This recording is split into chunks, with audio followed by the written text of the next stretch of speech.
Hi everyone! In this video, we will show you how to restrict a PDF file from copying and printing. First, go to the file that you want to work on. Right-click on it and select the option Choose Another App. Now, scroll down and select the option of Word Document. Click on Just Once to proceed further. As you can see, your PDF file has been converted into an editable Word file. Now, we're going to lock this file so no one can copy or print it without our permission. Click on the File option from your top left. Then, go to Save As. Here, click on Browse. Select the folder where you want to save this file. Once done, add your file name. After that, select the file type as a PDF document.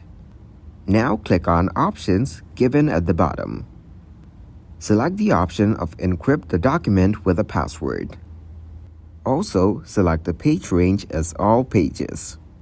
Now click on the OK button. Add the password that you want to put in and then re-enter the same password. Once you're done, click on OK. Now, hit the Save button to save changes. As you can see, our document has been protected with a password. Now, no one can access it without our permission. Close it and open the file from the main folder. As you can see, we need to enter the password to access it. That's how you can restrict a PDF file from copying and printing. Thanks for watching, like the video, and subscribe to the channel for more content like this.